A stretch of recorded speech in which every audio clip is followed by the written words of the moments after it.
এই যে মহারানী।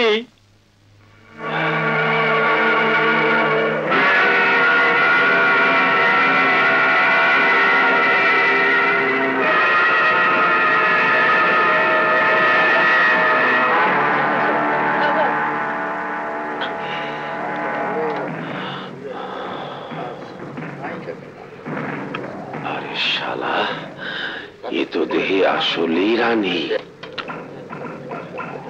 আরে জিগা ওস্তাদ, এই নিশ্চয়ই নয়া মস্তানের ঠিকানা জানে। মহাজন, বড় সুন্দর জিনিস, মন ভৈরা দেখতে দাও। এখানে কি চাই? চাইতে তো আইছিলাম অনেক কিছু, অহন মনে হইতে আছে অনেক কিছু তো হইব না, সব কিছু চাই।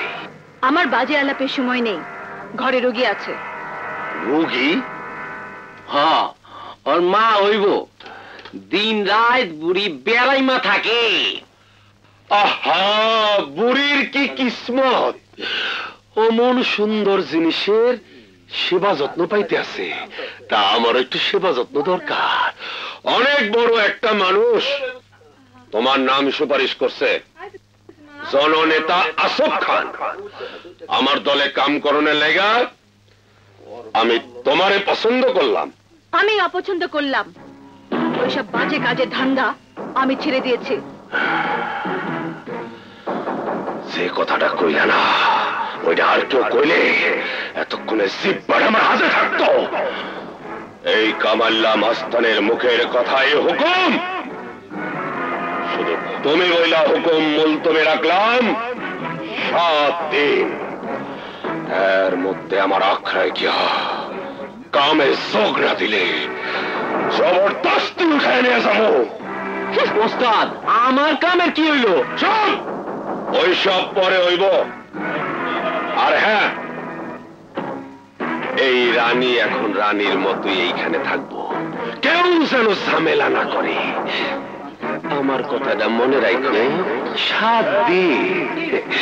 আসি। আসি ওই শালে রে।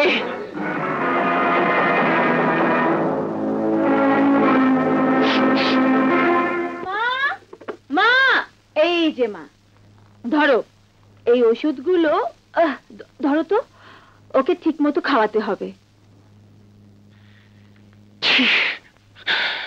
এই সামান্য জখম নিয়ে আমি 3-4 দিন ধরে বিছানায় পড়ে আছি। ছি ছি ছি ছি। হাসান, রানী, এই জখম কিছুই না, এর চেয়েও কোটি কোটি গুণ বড় জখম আমার বুকের মধ্যে দাও দাও করে চলছে। একদল শয়তানকে খুন না করা পর্যন্ত এই জখম কিছুতেই শুকাবে না। খুন? না না হাসান, তুমি অন্যায়ের প্রতিবাদ করো, অত্যাচার দেখলে ঝাঁপিয়ে পড়ো, সব ঠিক আছে, কিন্তু মানুষ খুন করার মতো পাপ তুমি করতে পারো না, কিছুতেই না। মানুষ নয় রানী, জানোয়ার, নীচ, ইতর, একদল খেপা কুকুর। ওই কুকুরের দল আমার মাসুম ভাইকে খুন করলো, আমাকে বেঁধে রেখে আমারই চোখের সামনে খুন করলো আমার মাকে, আমার বাবাকে, আমার ফুলের মতো নিষ্পাপ বোনকে ওই কুত্তারা ছিঁড়ে কুড়ে অত্যাচার করে মেরে ফেললো। কি তার চিৎকার, কি তার আর্তনাদ! ভাই আমাকে বাঁচাও, আমাকে বাঁচাও।